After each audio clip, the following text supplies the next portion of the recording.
नमो हरिहंताणं नमो सिद्धाणं नमो आयर्याणं नमो उवज्झायाणं नमो लोये सव्वसाहुणम् एषो पंच नमुक्कारो सव्वपावपणासनो मंगलाणं च सव्वेसिं परमं हवै मंगलम्। યોગની સાતમી દ્રષ્ટિનું વર્ણન ચાલે છે, જેમાં ઓળખાણ કરતા સાતમી દ્રષ્ટિની આપણે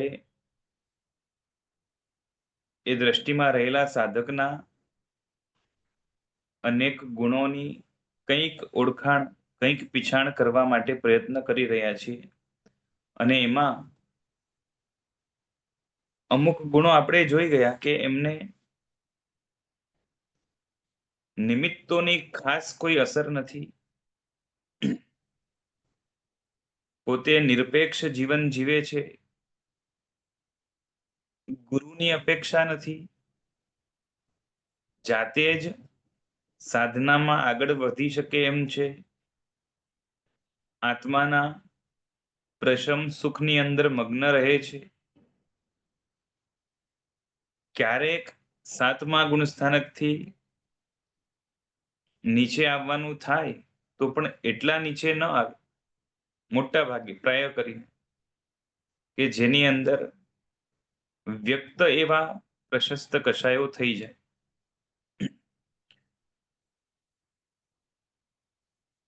હવે આગળ આપણે એ જોવાનું છે કે આમ સામાન્યથી સાધુ ભગવંતોને જે ક્રિયાઓ કરતા આપણે જોતા હોઈએ છીએ, એવી આલંબન રૂપે જે ક્રિયાઓ છે એ કરવાની આ સાતમી દ્રષ્ટિવાળા યોગીઓને જરૂર હોતી નથી.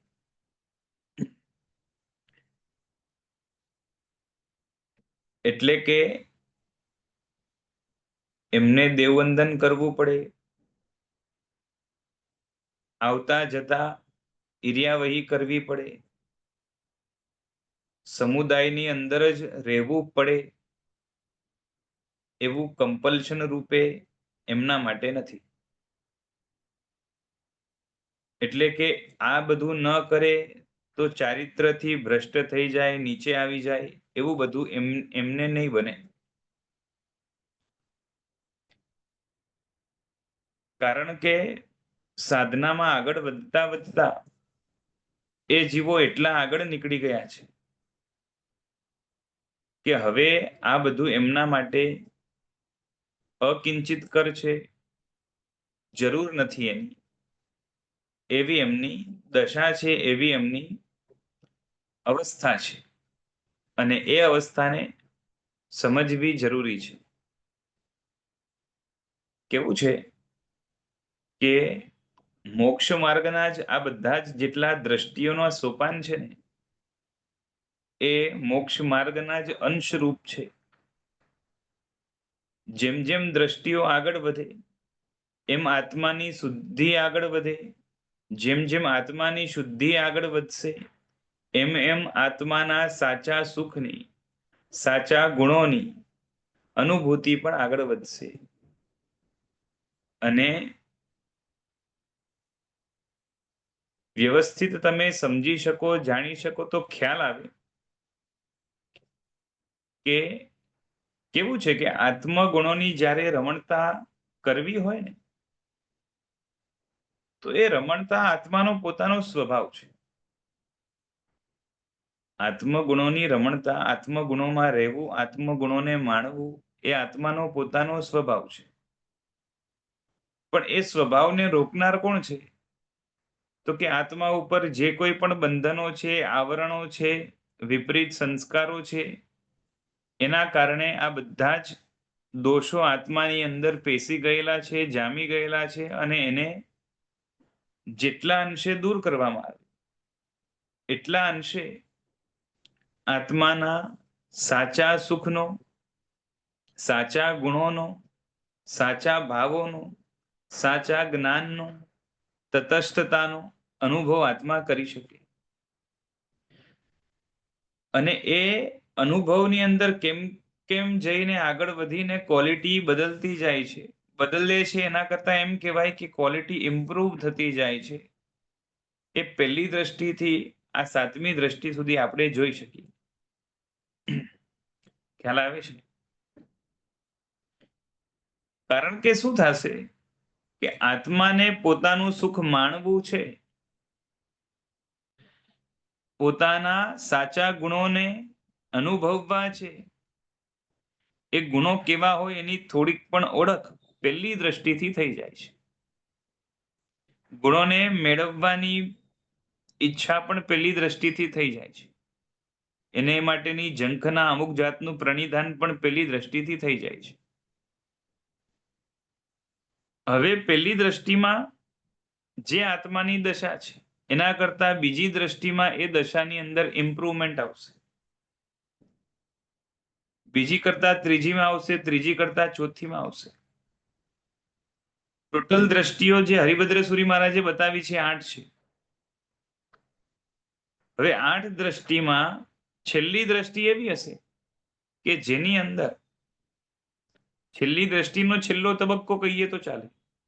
છેલ્લી દ્રષ્ટિમાં અંતિમ સ્ટેજ સાધનાનો જે હશે કેવો હશે તો કે જેની અંદર આત્માને પોતાના સુખની અનુભૂતિ કરવા માટે, આંતરિક ભાવોને કે ગુણોને અનુભવવા માટે એક પણ અંતરાયભૂત કર્મ નહીં હોય.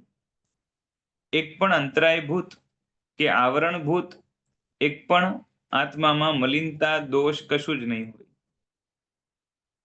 હવે જ્યારે 6 દ્રષ્ટિ પસાર થઈ ગઈ હોય, 7મી દ્રષ્ટિની અંદર આત્મા પ્રવેશ કરે, 8મી દ્રષ્ટિ બસ આના પછી આવવાની જ છે.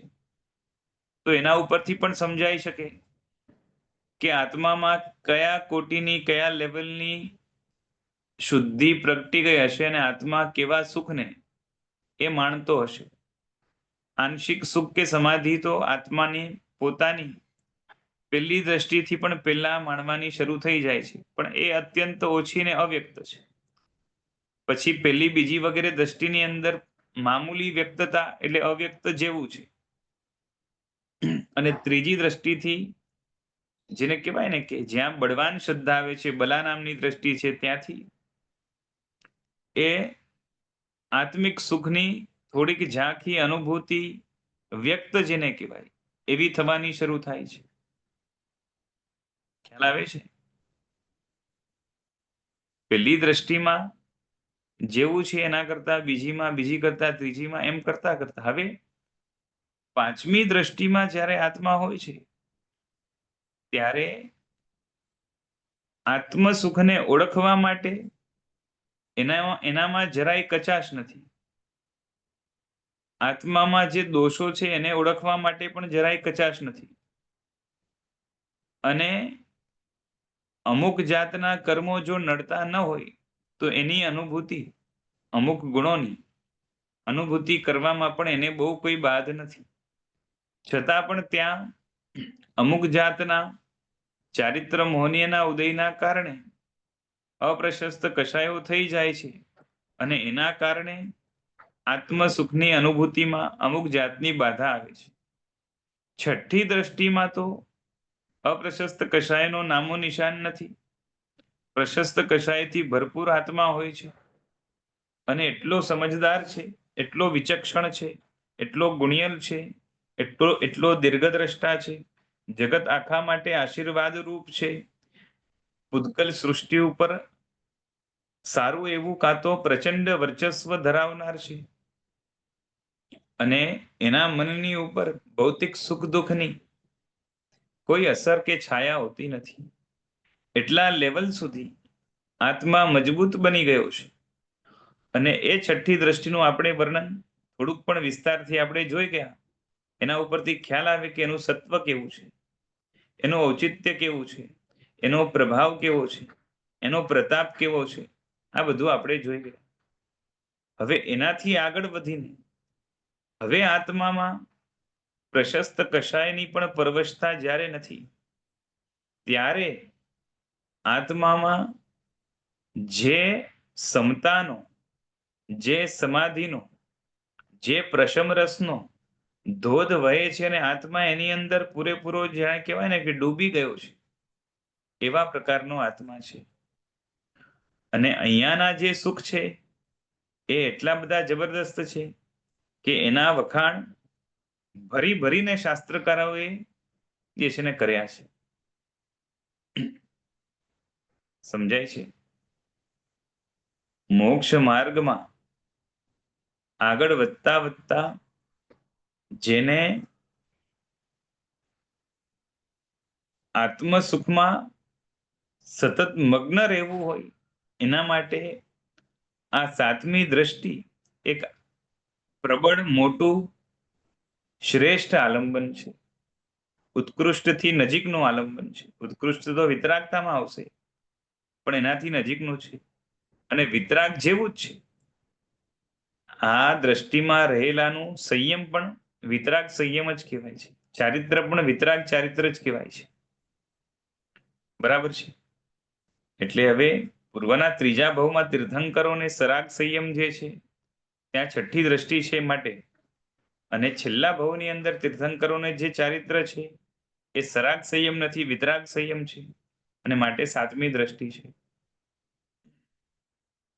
એટલે ઘણી આગળ વધી ગયેલી દ્રષ્ટિ છે. અને એની અંદર જે વિવેક છે, જે બુદ્ધિનો વિકાસ છે, જે સૂઝ છે એ જબરદસ્ત છે. કેમ કે છઠ્ઠી દ્રષ્ટિવાળા જીવો પણ આમ તો શાસ્ત્રના પારગામી હતા. સાતમી દ્રષ્ટિવાળાને તો કેવું છે, આત્માને પોતાના સુખની અનુભૂતિ માટે, પોતાના ગુણોની રમણતા માટે, પોતાના સાચા ભાવોની રમણતા માટે કોઈ આડખીલી કરનાર હોય તો એ કશાય છે. હવે જેમને અપ્રશસ્ત પણ કશાય નથી અને પ્રશસ્ત કશાય પણ નથી, એ જે રીતે પોતાના ગુણોને જોઈ શકશે, જાણી શકશે, સમજી શકશે, અનુભવ કરી શકશે, એવું છઠ્ઠી દ્રષ્ટિવાળો નહીં કરી શકે. અને માટે ખાલી કોરું જ્ઞાન નહીં, પરંતુ અનુભૂતિ પૂર્વકનું જ્ઞાન, કે વિતરાગતાની અંદર મજા કેવી છે એનો અનુભવ કરવો હોય તો આ સાતમી દ્રષ્ટિ જોઈએ. એટલે એમના માટે તો હવે કેવું છે કે શાસ્ત્ર એ અકિંચિત કરશે. એમના માટે શાસ્ત્રો નિરુપયોગી છે, અનુપયોગી છે. જો શાસ્ત્રનું મહત્વ એમને નથી એવું માનવાની જરૂર નથી. બરાબર છે? શાસ્ત્ર જગત આખા માટે કેટલા ઉપયોગી છે. શાસ્ત્રની અંદર જે વાતો છે એનું મહત્વ એ નથી જાણી શકતા કે સમજી શકતા એવું તો છે નહીં, કારણ કે છઠ્ઠી દ્રષ્ટિ પસાર કરીને આવ્યા છે. પરંતુ હવે શાસ્ત્ર પાસેથી મેળવવા જેવું કાંઈ નથી. જેમ તમને કહું કે કોઈ એવો વ્યક્તિ હોય કે જેની ઉંમર ઘણી છે અને અમુક ભાષાઓ વગેરેમાં અભ્યાસમાં સારા લેવલનો અભ્યાસ કરેલો છે, એક્સપર્ટ છે. હવે જેમ સમજો કે તમે જ લઈ લો, ચલો કે હવે તમને નાના છોકરાની 1 2 3 4 વાળી બુક કે ABCD વાળી બુક આપે તો એ તમારા માટે કામની ખરી? હે? ના. કેમ કે એમાંથી કંઈ નવું મળવાનું નથી. બરાબર. ખ્યાલ આવે છે?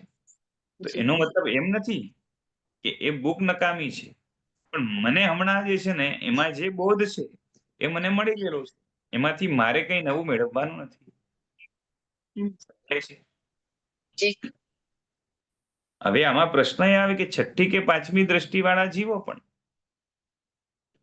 એમને પણ બોધ જે છે ને ઘણો આત્મસાત થયેલો હોઈ શકે, ગીતાર્થ હોઈ શકે, અને એ જે જાણેલું છે એનું પરાવર્તન કરે એટલે એમની પણ જે છે ને મેધા ઘણી તેજ હોય.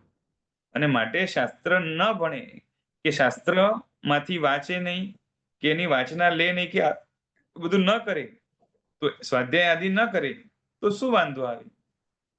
પાંચમી દ્રષ્ટિવાળા પણ જે ઊંચા ગીતાર્થ હોય અને છઠ્ઠી દ્રષ્ટિવાળા છે એમના તો જીવનની અંદર આચરણ પણ જે છે ને એટલા અંશનું છે અને ભાવો પણ અત્યંત નિર્મળ છે. તો એમને શું વાંધો આવે? તો કે જે એમને પણ જે ગીતાર્થ હોય એમને શાસ્ત્રમાંથી નવું ભલે કંઈ મેળવવાનું ન હોય, પરંતુ શાસ્ત્રનું આલંબન લઈને જે ભાવો કરવાના છે એ કરવાના એમને બાકી છે. સમજાય છે? પાંચમી દ્રષ્ટિવાળાને જે સમતાના ભાવો કરવાના છે શાસ્ત્રના આલંબન લઈને, એ કરવાના એમને બાકી છે. એટલે સમકીતી હોય પાંચમી દ્રષ્ટિવાળા, છતાં પણ શાસ્ત્ર સાંભળવાથી એમને ફાયદો શું થાય? સમજાય છે? જી, ભાવો માટેનું એમને હા, ભાવો માટે આલંબન મળે. અને શાસ્ત્રની અંદર આમ પણ જે છે ને સમકીતીને જે ગમે છે એ બધું વર્ણન વ્યવસ્થિત શાસ્ત્રની અંદર હોય એટલે સાંભળી સાંભળીને પણ ખુશ થાય, રાજી થાય. ખ્યાલ આવે છે? અને એનાથી શું થાય તો કે એનું રિપીટેશન થાય, એ હજી ઘૂંટાય અને એ સાંભળીને ભાવો એવા ઉલ્લસિત થાય. બરાબર છે? ખબર હોવા છતાં પણ વારંવાર એ વસ્તુનું સ્મરણ થાય. જાણવાથી લાભ શું થાય તો કે એ વસ્તુ વધારે મજબૂત થાય, સ્થિર થાય. બરોબર છે? અને અલ્ટિમેટલી મેળવવાનું શું છે તો કે રાગ દ્વેષ રહિતપણું મેળવવાનું. તો એ રાગ દ્વેષ રહિતપણું શાસ્ત્ર ભણીને જે મેળવવાનું છે એ બધું પાંચમી છઠ્ઠી દ્રષ્ટિવાળા હજી મેળવી ચૂક્યા નથી, પણ સાતમી દ્રષ્ટિવાળા એમણે મેળવી લીધું છે. ખ્યાલ આવે છે?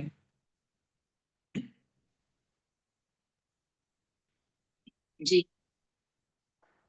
એટલે શાસ્ત્રથી જે સિદ્ધ કરવાનું હતું, જે સાધવાનું હતું શાસ્ત્રના આલંબન, એ એમણે સાધી લીધું છે. ખ્યાલ આવે છે? હવે આગળનું જે સાધવાનું છે એ હવે શાસ્ત્રના આલંબનથી નહીં સાધી શકાય. એના માટે શું જોશે તો કે અનુભવ જ્ઞાન જોશે, અંદરની સૂઝ જોશે. અંદરનું જે છે ને ચિંતન મનન આદિ દ્વારા અંદરથી જ માર્ગ ખુલશે. હવે સાતમી દ્રષ્ટિ પછી શાસ્ત્રો પોતે શું થઈ જશે તો કે મૌન થઈ જશે. એટલે શાસ્ત્રનું જ્ઞાન એમને નથી એવું નથી. સાતમી દ્રષ્ટિવાળા જીવો એ શાસ્ત્ર જ્ઞાનના બળથી જ શાસ્ત્ર જ્ઞાનને જ આત્મસાત કરીને શાસ્ત્ર જ્ઞાનના બળથી સાતમી દ્રષ્ટિમાં ટકેલા છે. પણ હવે શાસ્ત્રના અભ્યાસની જરૂર નથી. હવે નવું જે કંઈ પણ મેળવવાનું છે એ કેનાથી મેળવવાનું છે તો કે અનુભવ જ્ઞાનથી મેળવવાનું. ખ્યાલ આવે છે? આપણા માટે તો જે છે ને શાસ્ત્ર સર્વે સર્વા જેવા છે, આલંબન રૂપે સર્વે સર્વા જેવા છે. કારણ કે આપણને ઘણું બધું મેળવવાનું બાકી છે. બરાબર છે ને? બોલો, આપણે સાતમી દ્રષ્ટિથી કેટલા દૂર છીએ? સાતમી દ્રષ્ટિથી આપણે કેટલા દૂર છીએ? હે? પૂરા દૂર છે. પૂરા દૂર છીએ. બરોબર છે? એટલે કેટલા દૂર છે એ જ નથી ખબર. એક તો કહું છું, બરોબર છે? ખબર હોત તો એમ કહી શકે ને આટલા દૂર છે, એટલે પૂરા દૂર થઈ જાય ને. બરોબર ને? એટલે ચર્માવર્તમાં છે કે અચર્માવર્તમાં છે કે અપુનર્બંધક દશામાં છે કે યોગાવંચકમાં છે કે જે છે ને યથા પ્રવૃત્તિકરણમાં છે કે પહેલી દ્રષ્ટિમાં, બીજી ત્રીજી, ક્યાં છે આપણને ખબર નથી. બરાબર છે? કદાચ થોડોક અંદાજો માંડી શકીએ, બાકી તો જે છે ને શાસ્ત્રકારો કે બહુશ્રુત હોય એ જાણે. પણ સાતમી દ્રષ્ટિથી આપણે તો ઘણા દૂર છીએ અને એના માટે આપણા માટે તો જે છે ને શાસ્ત્ર શું કહેવાય કે પરમ આલંબન ભૂત છે. બરોબર છે? આમ પણ કીધું છે કે કલિકાલની અંદર જે જીન બિંબ છે અને જીન આગમ છે એ ભવિજન માટે આધાર છે, ભવ્ય જીવો માટે હમણાંના કાળની અંદર તો કેમ કે જે છે ને સાક્ષાત તીર્થંકરો છે ને, અને માટે તીર્થંકરની છબી કોઈ હોય તો કોણ છે તો કે પરમાત્માની પ્રતિમા અને પરમાત્માનું જે છે ને શ્રુત જ્ઞાન. ખ્યાલ આવે છે? કેમ કે શ્રુત જ્ઞાન ને પરમાત્માની પ્રતિમા બે મળીને પરમાત્મા બની જશે. કેમ કે આપણને લાઈવ ભગવાન મળ્યા હોય તો એમાં લાઈવ ભગવાનમાં આપણે શું મળે? તો કે ભગવાનની આકૃતિ, બરોબર છે, એનું આલંબન મળે અને એમની વાણીનું આલંબન મળે. બરોબર કે નહીં? ભગવાન સાક્ષાત હાજર હોય તો પણ જે છે ને આપણને લાભ કેવો મળે? બે વસ્તુનો મેઇન લાભ મળે કે ભગવાન સામે હોય તો એની આપણે એમના દર્શન કરી શકીએ, એમની ભક્તિ કરી શકીએ, એમની પૂજા કરી શકીએ, આદિ કરી શકીએ. અને બીજું એમના વચનનું શ્રવણ કરી શકીએ. તો વચનનું શ્રવણ એટલે શ્રુત જ્ઞાન, બીજું કઈ નથી. ખ્યાલ આવે છે?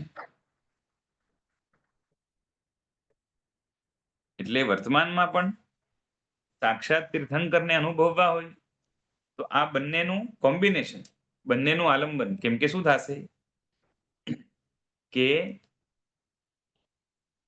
તીર્થંકરની આકૃતિ આપણી સામે હોય પ્રતિમા રૂપે, બરાબર છે, પણ પ્રતિમા તો બોલવાની નથી ને સીધી. તો પ્રતિમામાંથી જે એટલે ભગવાનના મોઢામાંથી જે શબ્દો નીકળ્યા, બરોબર છે, એ બધા છે ક્યાં? તો કે શાસ્ત્રમાં. બરાબર છે. તો આપણને બોલતા ભગવાન જોતા હોય તો એકલા તો બોલતા ભગવાન સીધા મળવાના નથી. સમજાય છે? સીધા બોલતા ભગવાન મળવાના નથી. તો આપણે બે વસ્તુ જોશે, ભગવાન પણ જોશે અને એના બોલ એટલે એના શબ્દો એટલે ભગવાનની પ્રતિમા અને ભગવાનનું શ્રુત જ્ઞાન. અને બંને મળી જાય એટલે ભગવાન તુલ્ય જ છે. સમજાય છે?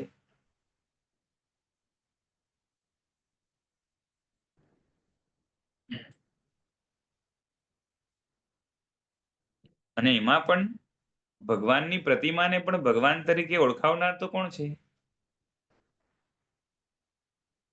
શાસ્ત્રો જ છે ને. જી, એની ઓળખી જ બધા.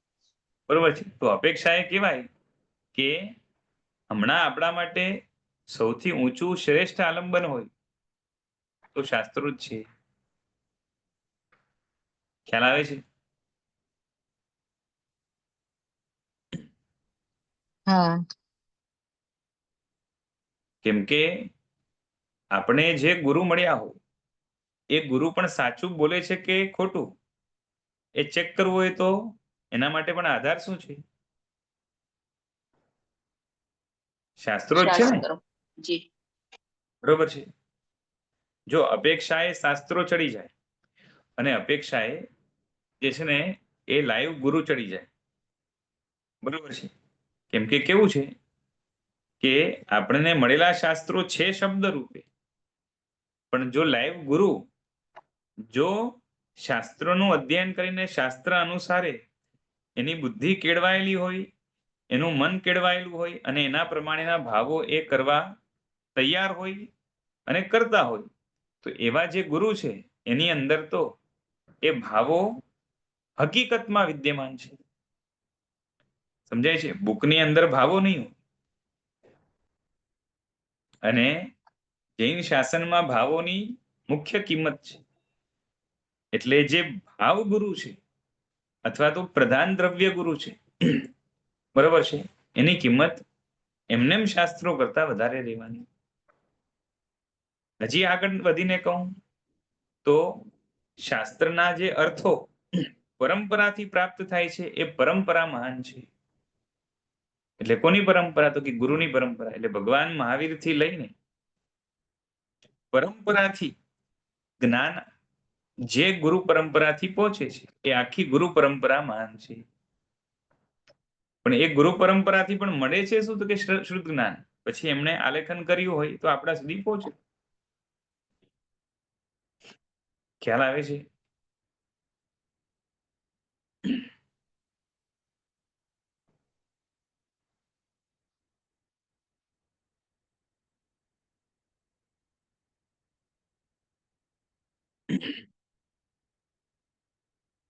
આ રીતે છે.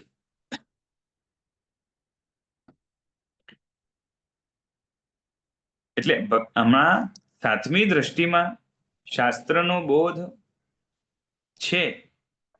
બોધનું કહેવાય ને કે યુટિલાઇઝેશન પૂરેપૂરું છે.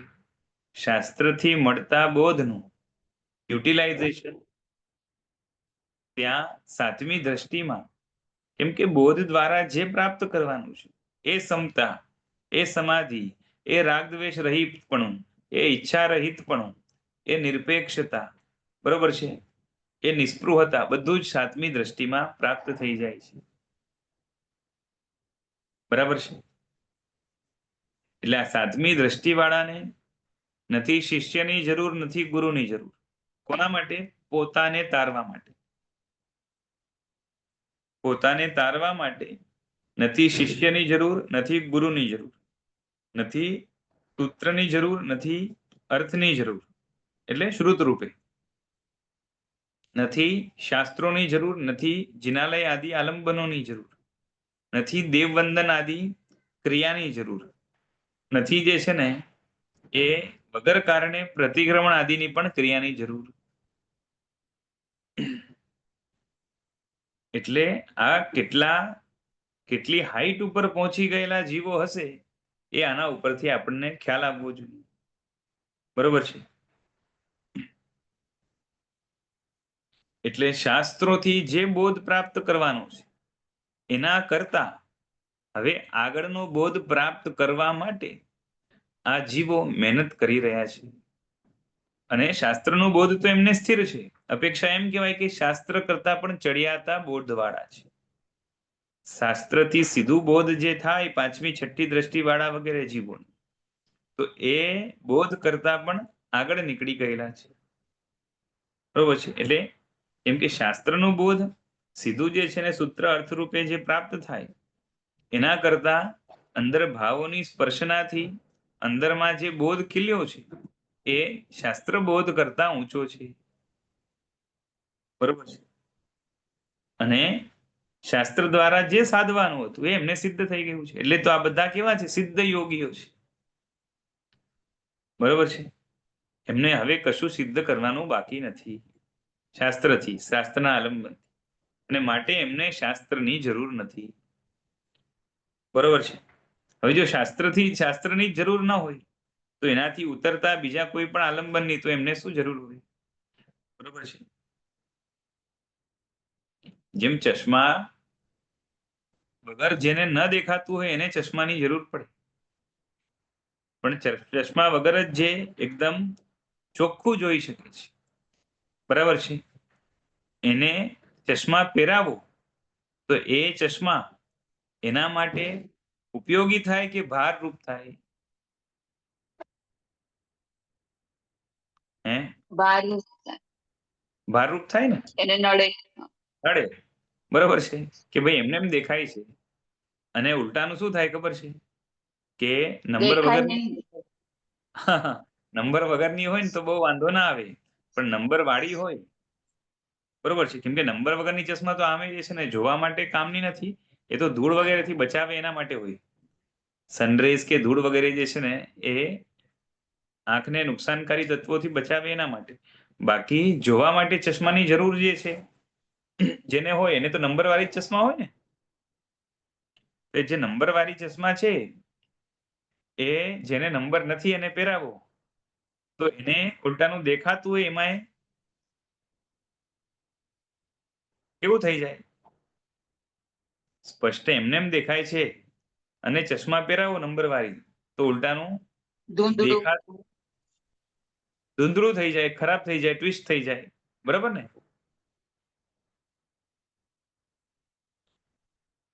એટલે એના માટે તો જે છે ને ચશ્મા તકલીફ રૂપ કે ભારરૂપ થશે. એ રીતે આ સાતમી દ્રષ્ટિવાળા છે એમના માટે આ બધા આલંબન ક્રિયા જે કંઈ પણ છે એ બધું ભારરૂપ થશે. જો અહીંયા બધું જ છે ને અટપટું લાગશે, કારણ કે આપણે અમુક વસ્તુઓથી ટેવાયેલા છે. જેમ છે ને પેલા વાત કરી હતી મેં કે એની સામે કોઈ મરતું હોય તો એને અસર ન થાય, કોઈને જે છે ને મારી નાખતું હોય તો એ અસર ન થાય, એની સામે તીર્થંકરની કોઈ આશાદના કરતું હોય તો એને એના મન ઉપર અસર ન થાય, કોઈ જિનાલય આદિ કે તીર્થો આદિને નુકસાન થતા હોય તો એના મન ઉપર જે છે ને અસર ન થાય. બરોબર છે? અસર એટલે સમજાય છે ને, દુઃખ. બરોબર છે? પછી શું કહેવાય કે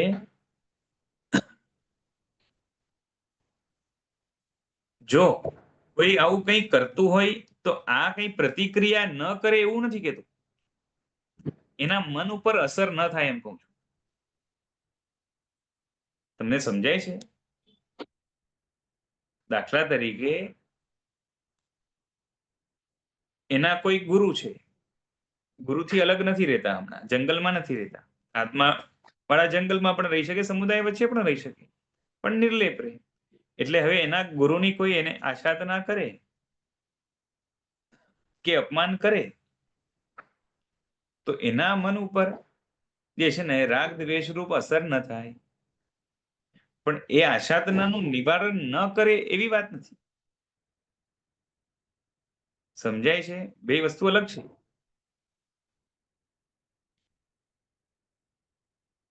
બરોબર છે?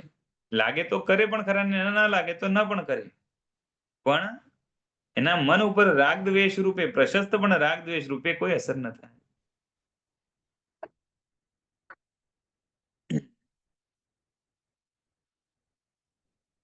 એટલે સારા ભાવોમાં ટકી રહેવા માટે જે આલંબનોની જરૂર હોય છે એવા કોઈ પણ આલંબનની આમને કોઈ જરૂર નથી. કોઈ લાકડી વગર ચાલી શકતો હોય અને એને લાકડી આપો તો લાકડી એના માટે જે છે ને શું થાય, તો કે ભારરૂપ થાય. કે આને જે છે ને સાચવે શું કરવા, કે મૂકો સાઈડમાં, એમને એમ ચાલી શકાય છે.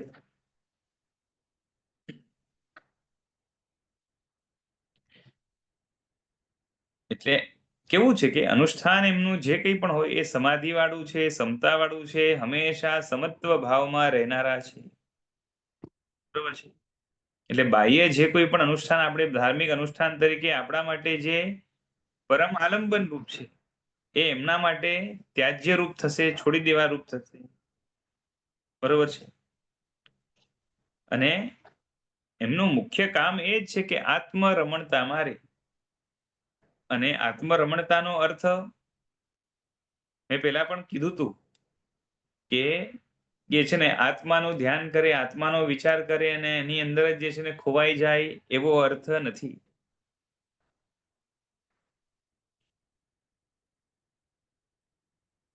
સમજાય છે?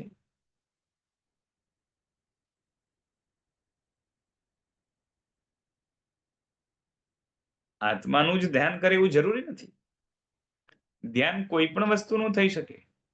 અને એ ધ્યાનની અંદર જ્યારે કશાયો નથી હોતા ત્યારે સહજ આત્માના ક્ષમા, નિસ્પૃહતા વગેરે જે ગુણો છે એ ગુણો એ સહજ રીતે આત્મામાંથી પ્રગટ થાય છે.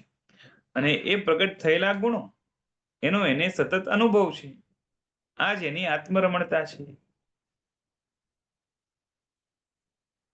સમજાય છે? જો અહીંયા ઘણું બધું અટપટું આવશે એટલે મારે વારંવાર સ્પષ્ટતા કરવાની જરૂર પડે છે. કેમ કે આપણે તો શું છે ખબર છે કે જે વસ્તુ સામે હોય એની અંદર આપણે ડૂબી જઈએ, એને આપણે રમણતા કહીએ.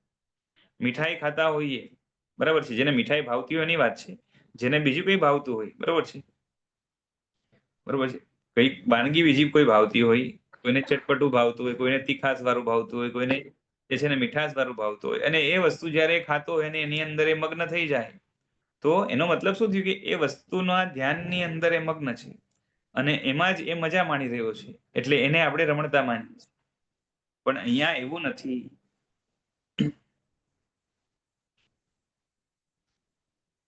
સમજાય છે? ઉપયોગ કેનો પણ હોય, જ્ઞાન કેનું પણ હોય, પણ અનુભવ આત્મગુણોનો હોય. સમજાય છે? આત્મગુણોના અનુભવ માટે આત્માના ગુણો ઉપર ફોકસ કરવાની જરૂર નથી. જે છે ને, હા, એના ઉપર જ ધ્યાન રાખવાની એ જરૂર નથી હોતી. એટલે હવે એટલું એ એમને સિદ્ધ થઈ ચુક્યું છે, એટલે કન્ટિન્યુઅસ એનું ઓટોમેટિક ચાલુ છે. હા, ઓટોમેટિક કહી શકો, બરોબર છે.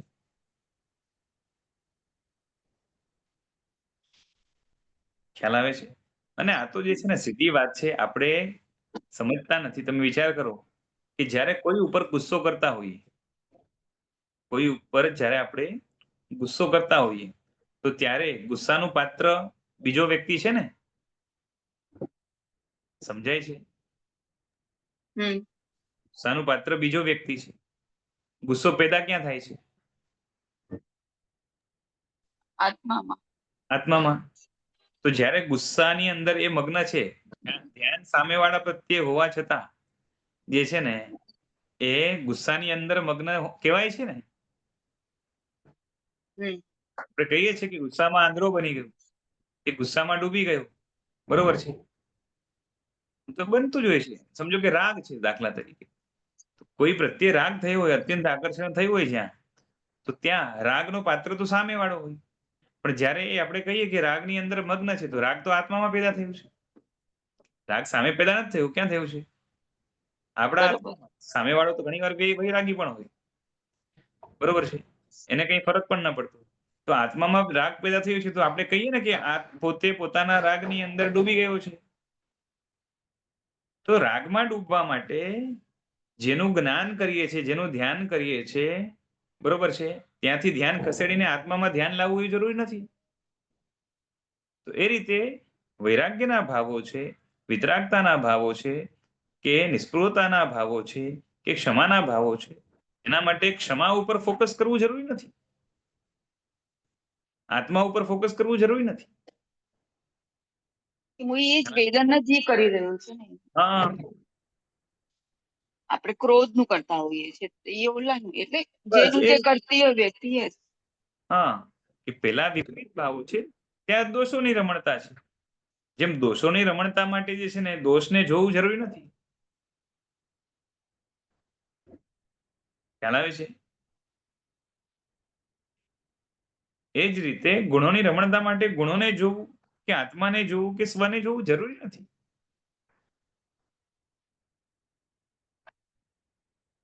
ખાલી એટલું છે કે જે જુઓ કે જે જાણો એની અંદર રાગ દ્વેષ ન થાય. ખ્યાલ આવે છે? આપણા માટે નથી આ ભૂમિકા, આગળ માટે છે. આપણે આગળની બધી ભૂમિકા પસાર થઈને અહીંયા જવાનું છે. જે એમને આ સાતમા માટે મહેનત કરે છે ને એ બિચારા જે છે ને ફોતરા આવે છે હાથમાં, બીજું કઈ નથી થવાનું. સમજાય છે?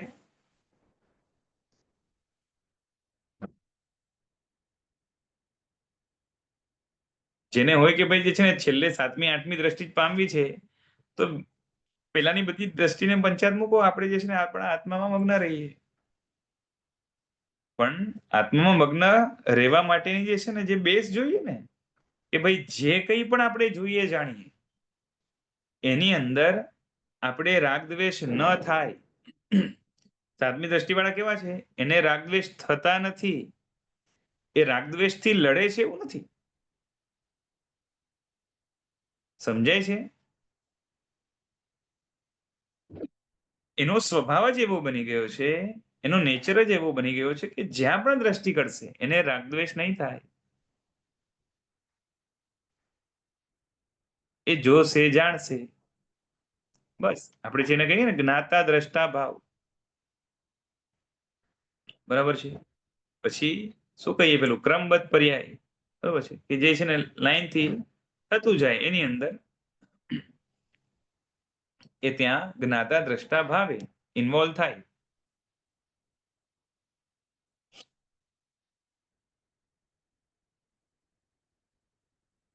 એટલે એ લેવલ અચીવ કરવા માટે જે છે ને આપણે એમ વિચારી લઈએ કે આજે મારે રાગદ્વેષ નથી કરવા અને પછી જે છે ને એ ન કરીએ, તો એવું જે છે ને આપણા માટે એ લેવલ નથી અને બનશે જ નહીં. એનું કારણ છે કે દાખલા તરીકે નક્કી કર્યું કે રાગદ્વેષ નથી કરવા, તો શું થશે ખબર છે? બહુ બહુ તો રાગદ્વેષને આપણે હળવા કરી શકશું. અને જે હળવા કર્યા હશે ને એનો એક જાતનો સંતોષ હશે, તો એ સંતોષ પણ એક રાગ રૂપ જ બનશે આપણું, કાં તો અહંકાર રૂપ બનશે. આપણું એ લેવલ નથી. સમજાય છે? એને ક્યાં સહજ રૂપે સ્વભાવ રૂપે કન્વર્ટ કર્યા છે. હા, આપણી અંદર એટલે તો ઓલું જ કન્વર્ટ થયેલું છે. મારે તો એટલા માટે દોષો કેવું જ. છે, હા આજે ઘણી જગ્યાએ જે છે ને બધું ચાલી રહ્યું છે ને કે બાકી બધી પંચાયત મૂકો ને આત્મામાં મગ્ન રહો.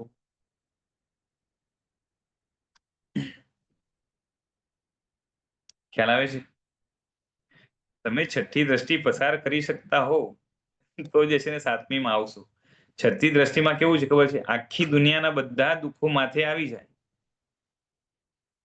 તો પણ એને કઈ અસર ન થાય. છઠ્ઠી દ્રષ્ટિની વાત કરું છું. સમજાય છે? અને અહીંયા હાલત એવી છે કે જરાક પ્રતિકૂળતા આવે એટલી વાર છે. છઠ્ઠી દ્રષ્ટિ પણ જે છે ને હમણાં પૂરેપૂરી તો પામી શકાતા નથી. અમુક લેવલ સુધી આપણે છઠ્ઠી તરફ આગળ વધી શકીએ, પણ એની માટે પેલા તો જે છે ને પેલાની દ્રષ્ટિઓ પસાર કરીએ. બરાબર છે? હા, એટલું છે કે પેલાની દ્રષ્ટિની અંદર વિવેક રાખીને અમુક જાતના જે છે ને ખોટા રાગદ્વેષ ઓછા કરશું તો દ્રષ્ટિઓમાં આગળ ફટાફટ વધી શકાશે. બાકી મૂળથી કાઢવી હોય રાગદ્વેષની જેટલી પણ જે છે ગ્રંથિઓ છે, સંસ્કારો છે, બધાને કાઢવા હોય તો સ્ટેપ બાય સ્ટેપ આગળ વધવું પડશે. સમજાય છે? એટલે ખરી નિશ્ચય નયની સાધના આ સાતમી દ્રષ્ટિમાં છે. સમ્યક્ત્વ નિશ્ચય નયનું અહીંયા છે. છઠ્ઠી દ્રષ્ટિ સુધી નિશ્ચય નયનું સમ્યક્ત્વ નથી.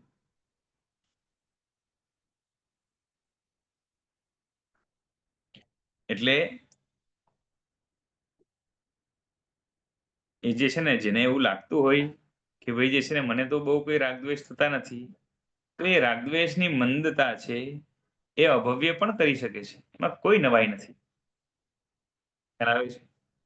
અને રાઈટ નાવ તો આપણા માટે કરવા યોગ્ય કંઈ હોય તો મિથ્યાત્વને કાઢવાનું કામ કરવું એ આપણા માટે પહેલો ગોલ હોવો જોઈએ. કશાયને કાઢવા કરતા પણ બરોબર છે અધ્યાત્મના કે યોગના શાસ્ત્રો ભણીને વાંચીને ચિંતન મનન કરીને જેટલા પણ મનની અંદર ખોટી ગ્રંથિઓ, ખોટી ગાથો, ખોટી ભ્રમણાઓ ઘૂસેલી છે એને પકડીને બરોબર છે ધારદાર તર્ક સાથે, ધારદાર બની શકે તો દલીલો સાથે, બરોબર છે, એટલે બીજાને કન્વિન્સ કરવા માટે નહીં પણ જે છે ને પોતાની પાસે ક્લેરિટી હોય એના માટે એ બને એટલું વધારે.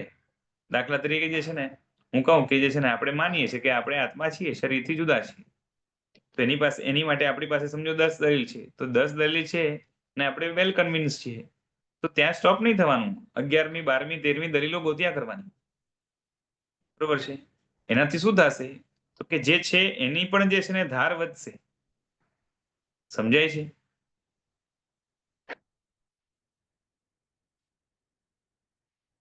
બીજાને કન્વિન્સ કરવા માટે કે બીજાને જે છે ને શું કહેવાય કે ધર્મમાં લાવવા માટે શુભ ભાવથી કરીએ એની ના નથી, પણ મારે તો અહીંયા એ કેવું છે કે પોતા માટે પણ એ બહુ જરૂરી છે. સમજાય છે? ખાલી હા એટલું છે કે પોતાના અહંકારને પોષવા માટે નથી કરવાનું.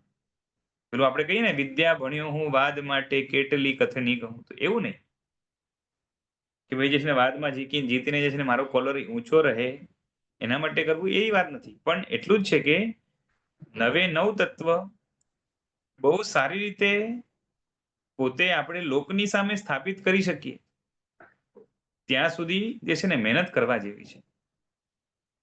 હમણાં જ વચ્ચે સાહેબે કીધું હતું કે જે છે ને આજે વાતાવરણ એવું છે કે શાસ્ત્રો તો કહે છે કે જે છે ને ધર્મીએ અધર્મીથી દૂર રહેવું બની શકે એટલું, જે છે ને આસ્તિકોએ નાસ્તિકોથી બની શકે એટલું દૂર રહેવું. એના પરિચયમાં આવવાથી જે છે ને કેમ કે આસ્તિક્યનું મૂલ્ય ઘણું છે. પછી સંકિતીએ કાં તો જેને સંકિત પામવું છે એને મિથ્યાત્વીઓથી દૂર રહેવું.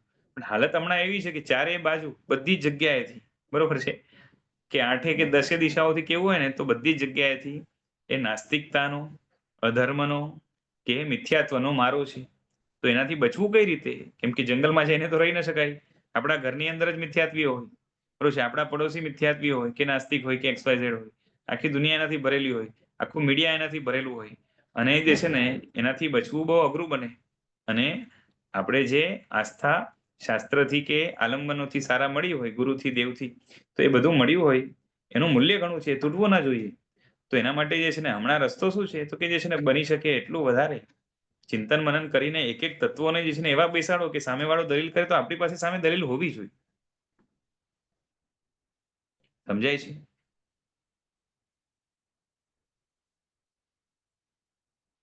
પોતે જીતવા માટે સામેવાળાને હરાવવા માટે નહીં, પણ પોતાની અંદરનું જે છે ને એ સમ્યક્ત્વનો પરિણામ કે સમ્યક્ત્વ પામવું છે એવો પરિણામ જે છે ને અંદર સ્થિર રાખવા માટે.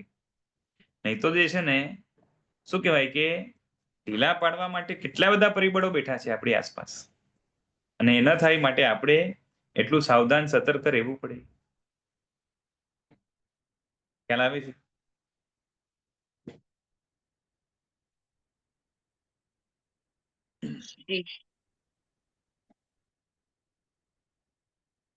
એટલે પ્રાસંગિક વાત કરી, બાકી સાતમી દ્રષ્ટિ જે છે ને એટલે આપણા માટે આ બધું જરૂરી છે.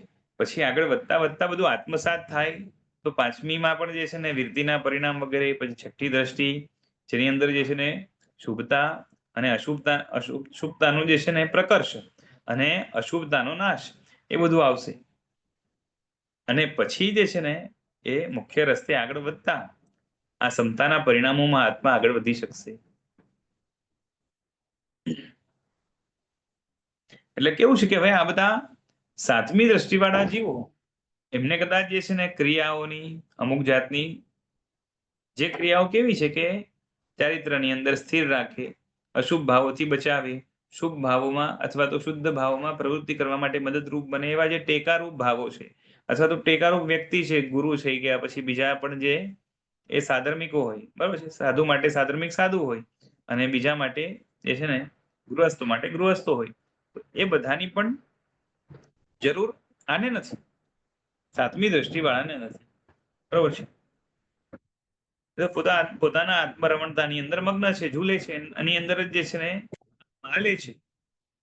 બરોબર છે? છતાં પણ અમુક ક્રિયાઓ તો એમની જે છે ને રહેવાની છે. હંમેશા ધ્યાનમાં રહેશે એવું નથી. ધ્યાનથી નીચે આવવાનું થાય.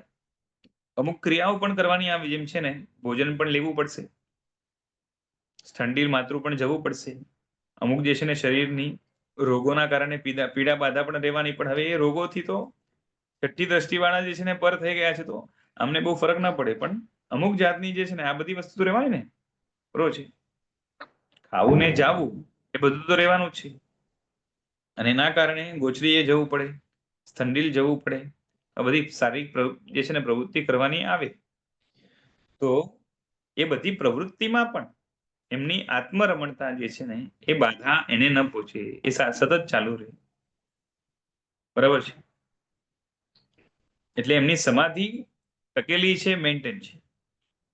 બરોબર છે? એટલે અહીંયા એમની સમાધિ કયા લેવલની છે કે ધ્યાનના લેવલની છે.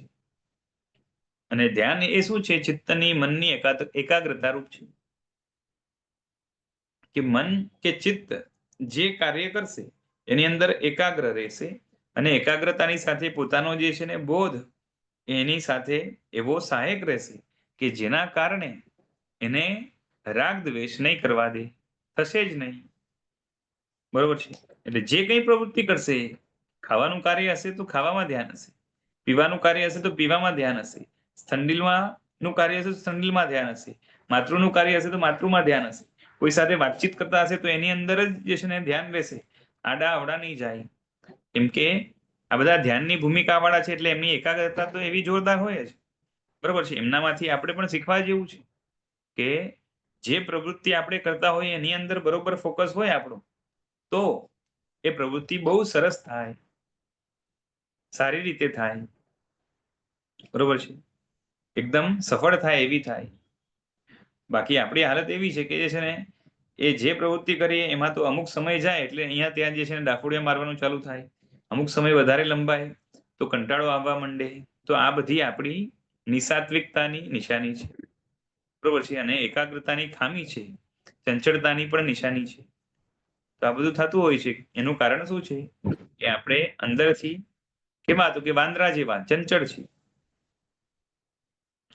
એટલે એ એકાગ્રતાને સાધવી જરૂરી છે. હવે આમની તો એકાગ્રતા સાથે જે છે ને એ વિતરાગ જેવા ભાવો એની અંદર ભળેલા છે. બરોબર છે?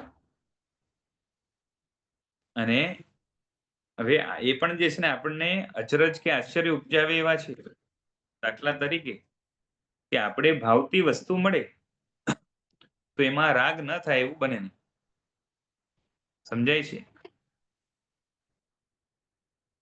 તમે વિચાર કરો કે ગમતી વસ્તુ કે ભાવતી વસ્તુ ભોજનમાં મળી, ખાવામાં મળી, ત્યારે આપણા મનના વિચારો, આપણા મનના પરિણામો, ઇવન આપણા મોઢાના હાવભાવ, બરોબર છે, અને શરીરની અંદર જે છે ને, જેમ ભાવતી વસ્તુ હોય તો મોઢામાંથી પણ લાર એટલી ચડે, પછી જે છે ને શરીરની પાચન ક્રિયા પણ એની સાથે એ શું કહેવાય કે સારી રીતે પચાવવા માટે જે છે ને અનુરૂપ બને, બધું બનતું હોય.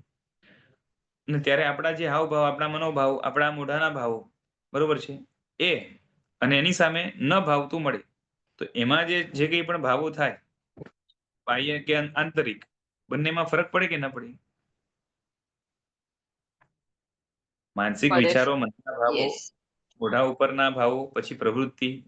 અને ઘણી વાર તો એવું હોય કે જે છે ને ઘણા ટાઈમથી ન મળ્યું અને મળ્યું તો જે છે ને એ રીતે જે છે ને આક્રાંતિયા બનીને આપણે ફટફટ ફટફટ કરીને ખાઈ જઈએ કે કદાચ મોઢામાંથી લાર ઝરે પણ એ લાર છે ને એ કાંઈ કામ ના આવે અને ઉલટાનું અજીર્ણ કરે, કેમ કે એટલા ગાયમાં ખાઈએ.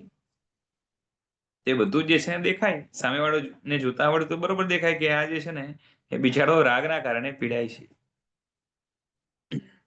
અને ન ભાવતું હોય, બરોબર છે, તો ત્યારે જે છે ને જે મનોભાવો હોય છે, માનસિક વિચારો હોય છે, પછી જે છે ને મોઢા ઉપર પણ જે છે ને રિએક્શન હોય છે, એ બધા જે છે ને દેખાઈ આવે.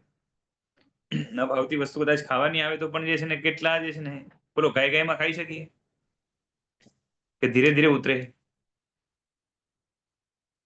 સમજાય છે? અને ઘણી વાર એવું હોય કે ભાઈ જે છે ને થોડુંક જ છે, સમજો કડવી વસ્તુ આવી તો ફટાકથી ઉતારી જાય, તો એવી રીતે ઉતારે કે જે છે ને અંદર ડાયજેશનમાં તકલીફ થાય. પણ એ બધું તકલીફ કેના કારણે છે? આ અધીરાઈ હોય છે, કાં તો જે છે ને એ શું કહેવાય કે ન ભાવવાના જે રિએક્શન્સ છે એ બધું જે છે ને કેના કારણે છે? બધા રાગ દ્વેષના જે છે ને ખેલ છે. હવે એની બદલે આ સાતમી દ્રષ્ટિવાળા હોય, જે વસ્તુ આવી, ભાવતી આવી, અણભાવતી આવી, જે કંઈ પણ આવી, બરોબર છે, પણ પ્રાસુક છે, ખપે એવું છે, અને શરીરને જે છે ને કામ આવે એવું છે, એટલું એમને ખ્યાલ આવે, કેમ કે છે બધા ગીતાર્થ, અને વાપરી જાય એના મોઢામાં, મોઢાના હાવભાવમાં, બંને એક સિચ્યુએશનમાં કોઈ ફરક ના હોય. માનસિક ભાવમાં પણ બંને સિચ્યુએશનમાં રાગ દ્વેષની અપેક્ષાએ કોઈ ફરક ના હોય. સમજાય છે?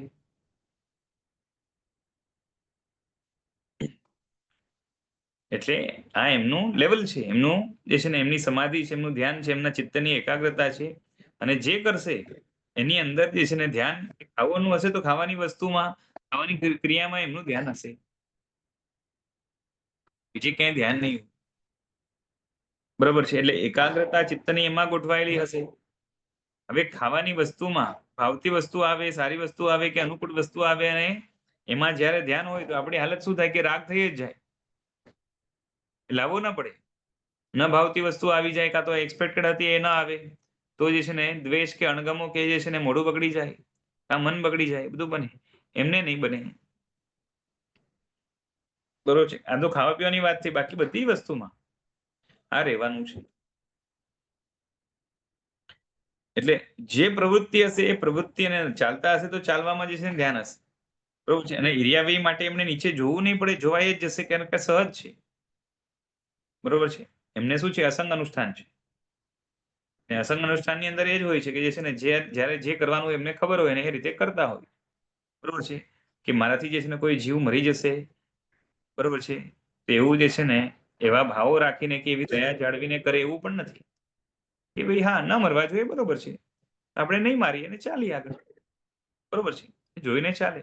અને ચારિત્ર જે છે ને એમનું કેવું છે તો કે નિરતિચાર છે, અને કોઈ પણ જે છે ને રાગદ્વેષ નથી. ખ્યાલ આવે છે?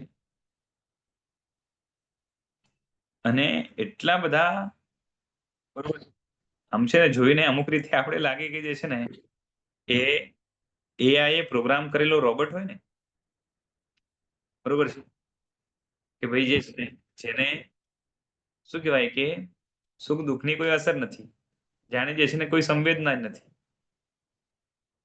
અને એ રીતે પ્રોગ્રામ કરેલો હોય એટલે એના જેવું લાગે. ત્યારે અહીંયા તો જે છે ને આત્માની જે દશા છે એ તો અંદરના ભાવોનું વિશ્લેષણ કરીએ તો ખ્યાલ આવે કે કેવી છે. બરોબર છે. બાકી કોઈ અજ્ઞાની હોય એને જોઈ તો એને લાગે કે જે છે ને કેવા જે છે ને સ્વાર્થી છે, કેવા દિઠ્ઠા છે, પછી કેવા જે છે ને એને કોઈ અસર થતી નથી. બરોબર લાગણી છે. વગરનો છે. માણસ છે કે પથ્થર છે, લાગણી વગરનો છે. બરોબર છે. કોઈની પરવા નથી, કોઈનું સાંભળતો નથી.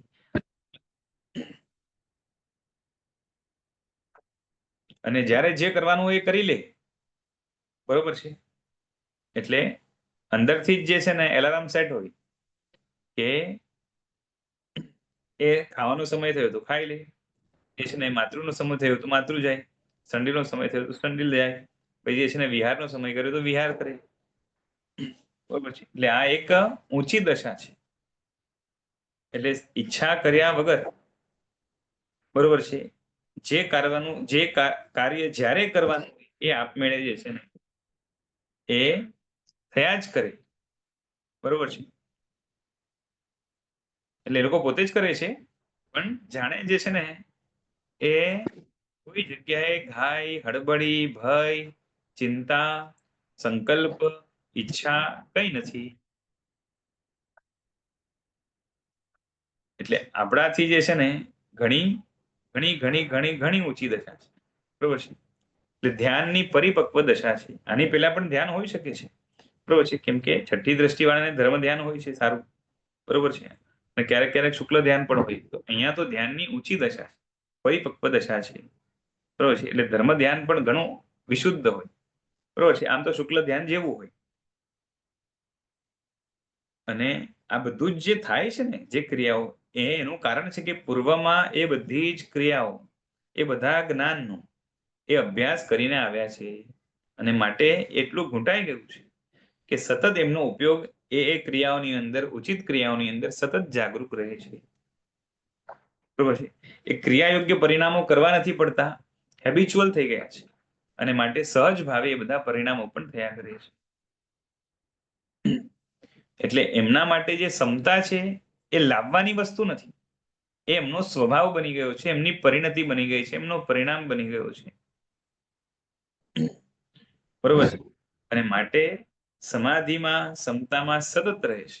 એમને એના માટે સ્ટ્રગલ કરવાની જરૂર નથી. બરોબર છે. કોઈ વસ્તુ, કોઈ સિચ્યુએશન, કોઈ વ્યક્તિ એમના ચિત્તને, એમના મનની એકાગ્રતાને, એમની ક્ષમતાને, એમની સમાધિને વિક્ષિપ્ત કરી શકે એમ નથી. બરોબર છે. અને એમના આ ક્ષમતા ભાવના કારણે, એમની યોગની જે અવસ્થા છે એના કારણે એમના સાનિધ્યમાં જે આવે સિદ્ધ યોગીઓ છે, એટલે એમના સાનિધ્યમાં જે આવે એમના જેટલા પણ કષાયો છે એ કષાયો શું થઈ જાય તો કે શાંત થઈ જાય. બરોબર છે. પહેલી દ્રષ્ટિવાળા સિદ્ધ યોગીઓનું હોય તો અહીંયા તો સાતમી દ્રષ્ટિ છે. એટલે આ રીતે એમનું વ્યક્તિત્વ છે. બરોબર છે. બસ આ હજી આગળ જે જાણવા યોગ્ય છે આપણે અવસરે આગળ જોશું. બરોબર છે. કે કઈ રીતે એ બીજાને પણ અનુગ્રહ કરે છે એની પણ વાત આગળ આવશે. એટલે પરાનુગ્રહ, કર્તૃતા, એટલે પરનો અનુગ્રહ જે છે ને કરવા પણ એમનામાં છે. અનુગ્રહ એટલે ઉપકાર. એટલે બીજાનો ઉપકાર કઈ રીતે કરે છે, કેવો કરે છે, કેવા ભાવથી કરે છે. બરોબર છે. એની વાત આગળ આપણે જોશું. બરાબર છે. આજે સમય થયો રાખીએ. જીનાજ્ઞા વિરુદ્ધ કંઈ બોલાયું હોય તો મિચ્છામિ દુક્કડમ પ્રણામ. નવા વર્ષની આભાર. આપને પ્રણામ. પણ નવા વર્ષની શુભ મંગલ કામના.